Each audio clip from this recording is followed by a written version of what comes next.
Greetings, Scott here, known as Cantaloupe to some online, and I'm bringing a subject to you that's interesting to me. It might be of interest to you or someone you know. I am making a second video today. I moved to a new location, and I'm enjoying some nature outdoors by the river, and I'll let you hopefully see what I'm looking at, which is kind of nice. This is the Russian River, which is, well, I consider it a long river because it spans multiple counties, and right now it's pretty full, but it does flow here all year round. We hope. So far it does. Anyway, my subject in this video is going to be one that is very important, I think. This might be one of my most important videos so far in terms of relevancy to current ideas about law and justice. It's going to be a short video, like most of my videos are short, under 10 minutes. And it's going to be a point about a common misconception. I like to highlight things that people seem to not be totally clear about that I believe would be helpful if people understood them better. I'm not trying to sell anything. I'm not trying to convince people to do things or believe what I believe, but maybe I can help you develop a new perspective on certain things. Like, I have had in my life, to get to the subject, some experience, unfortunately, with the legal justice system. Shocking, I know. Most people have, and it's intentional, I think, for people to experience law enforcement, to experience courtrooms. It's part of our unofficial education, if you ask me. It's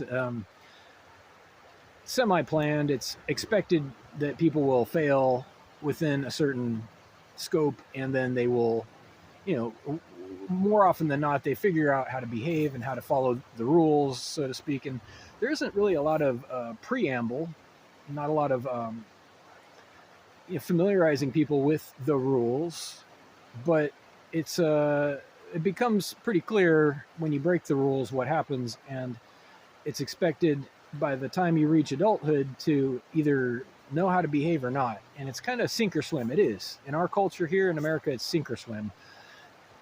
There's a whole bunch of problems here, if you ask me. This is how it is. I'm not saying this is how it should be. And this isn't even a sprawling video or deep dive into how it is or should be. But one particular thing that people are confused about that is a huge opportunity. We call these low-hanging fruit. Something that's easy to reach, and it's a big gain if you get to it. So the idea is that looking at our legal system, the U.S. legal justice system, and including state and city law, all of the American idea of justice, there's a problem with the current view on what constitutes crime. And then what follows. And I've touched on this in a few other videos. I'm going to keep this super to the point and short, I hope. So, the problem is that we act before there's a problem, in a nutshell. I'm going to say that one more time. A lot of people, and I hate to single out law enforcement, but the culture of law enforcement and security is obsessed with looking for legal infractions before there's a problem. Why is this a problem? Well, because legal infractions can technically include good behavior. Before you try to reject that, consider, there's many examples of when breaking the law is called for, such as picking up empty liquor bottles and putting them in your car for disposal. Technically illegal. You're not supposed to have empty liquor bottles. And you might say, well, that's just an edge case. It's something that doesn't come up very often. And officers or courts are going to use judgment. Are they? Okay, well, yes, they should. We agree on that point. But there's a more formal way to describe the judgment that they should be using. And that is to say that laws are allowed to be broken. I'm going to just go on record and say, you are supposed to be breaking the law. That should sound wrong to you.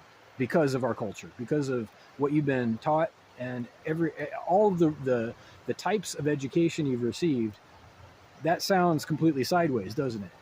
You are literally supposed to be breaking law. And I'm going to go even further and say it is allowed in a very formal and technical sense to break the law. It happens every day. Prove me wrong. Show me anywhere where somebody's not breaking the law. Okay, now here's the thing. The problem isn't that people are breaking the law. The problem is that we think they're not supposed to. Hear me out. The expectation that a legal symbol should never fit a behavior is flawed. It's prejudgmental by definition. Prejudgment is inconsistent with justice. And I'm going to try to keep this super simple. It's a complex idea. Prejudgment is the opposite of justice. And what this boils down to is prosecution and charging people with crime is a gamble. They have to actually have caused a problem or an injury or damage, some breach of consent where there was a crime. That's a crime. A crime is when there's damage of some kind. Otherwise, it's a crime on the part of the one doing the charging, the one wasting people's time, the one imprisoning or prosecuting people wrongly. Now, these are literal crimes in the books as well. We don't hear about this stuff anymore. False imprisonment is a crime. Entrapment is a crime. False prosecution, wrongful imprisonment, wrongful arrest. These are all crimes that we just don't hear about anymore because it has become so common that if you see law enforcement, something went wrong. That's the expectation, right? Our new system is if the cops get called, everybody gets punished. Okay, hang on a second. Hang on. You're not serving justice. Here's the problem. There's no justice in that. There's no fairness. You're not correcting anything. You're just a bunch of bullies thugging people out. Okay, now I don't mean to call out every single cop because there are good cops.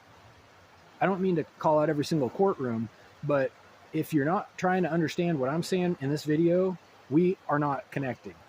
I want to connect. I want people to understand that justice is about fairness. First of all, it's about corrections possibly after there's been an injury or damage or a problem or a trespass against somebody's consent or without, against somebody who cannot consent.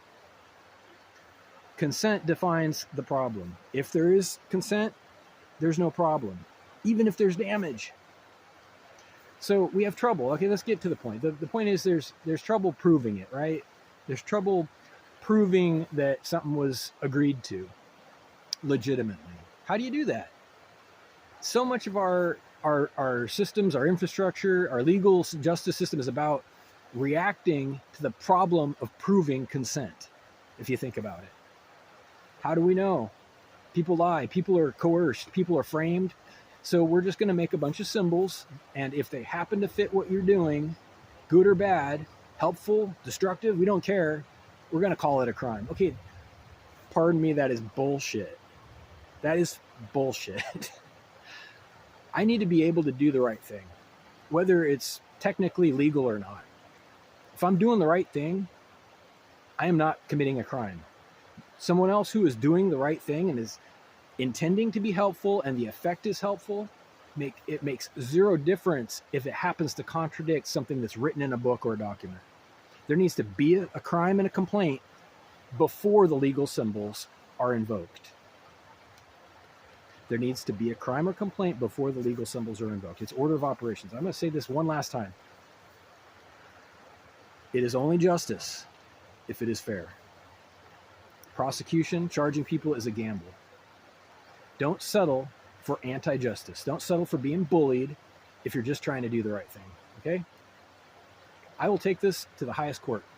I will take this to whoever can do it. I hope you have a great day. Reach out with questions or comments.